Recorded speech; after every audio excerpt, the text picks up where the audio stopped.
Selamat malam.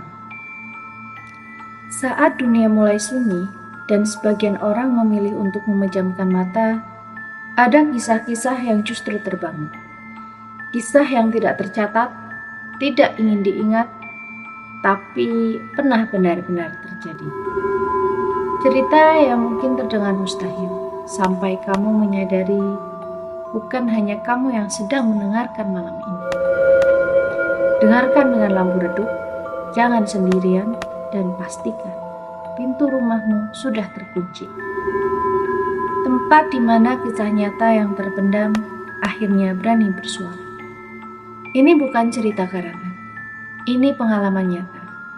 Dikirim oleh mereka yang pernah melihat, mendengar, dan tidak pernah benar-benar sendiri lagi. Dengarkan baik.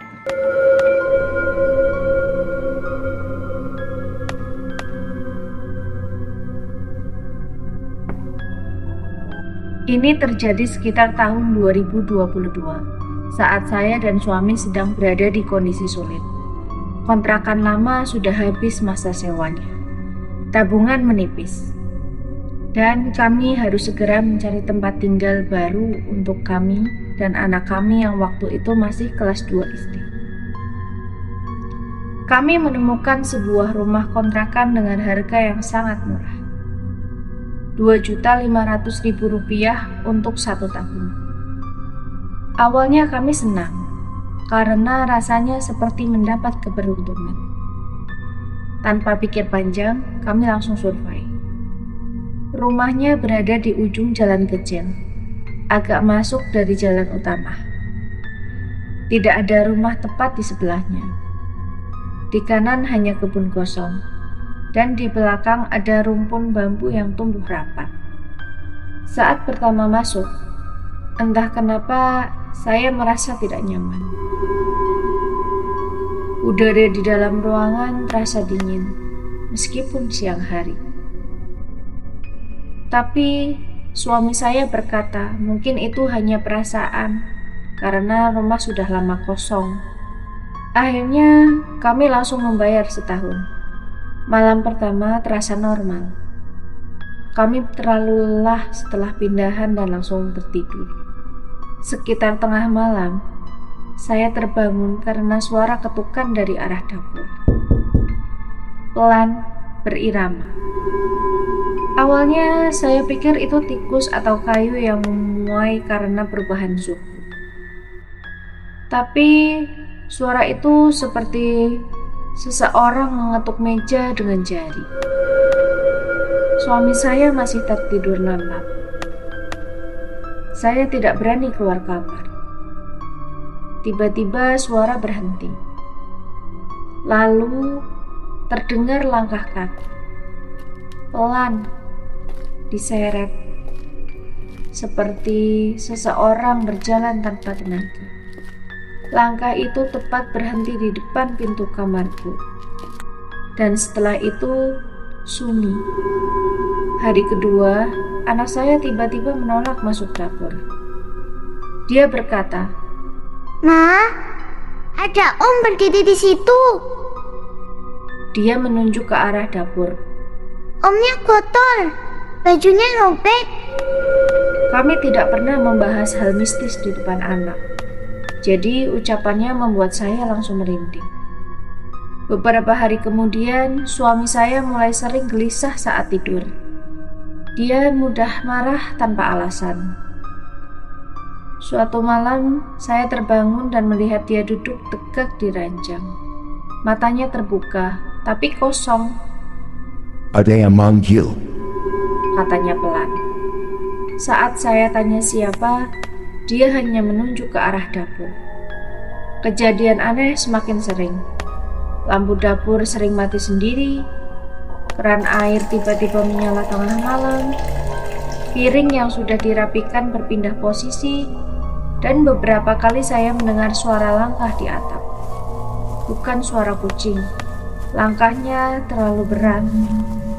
Suatu malam, saya juga melihat bayangan lewat di lorong. Saya yakin itu bukan anggota keluarga kami. Puncaknya sekitar jam 3 pagi.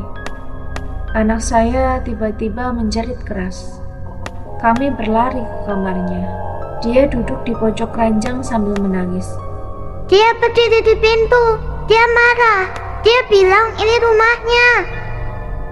Tiba-tiba pintu kamar tertutup keras. Padahal tidak ada angin. Lampu berkedip cepat. Suami saya tiba-tiba jatuh seperti kehilangan tenaga. Di saat yang sama, saya mendengar suara bisikan sangat dekat di telinga. Pergi dari sini. Saya benar-benar membeku. Pagi harinya, kami langsung memutuskan pindah. Saat mengemas barang terakhir, pintu dapur perlahan terbuka sendiri. Seperti ada yang mendorong dari luar. Padahal halaman kosong. Dan di dekat kompor, saya melihat bayangan hitam berdiri. Tinggi, diam, tidak bergerak. Saya langsung menarik anak saya keluar rumah. Kami tidak pernah kembali. Beberapa minggu kemudian, saya bertemu ibu warung dekat jalan masuk. Dia bertanya apakah kami pernah tinggal di ujung rumah ujung. Saya mengangguk. Dia hanya menghela nafas. Katanya, dulu pernah ada keluarga di sana, dan suaminya sering melakukan ritual malam-malam.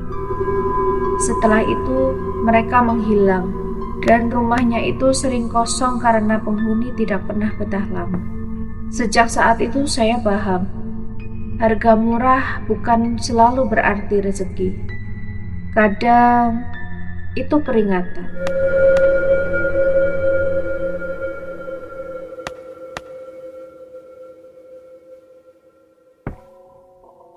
Cerita ini dikirim dari narasumber.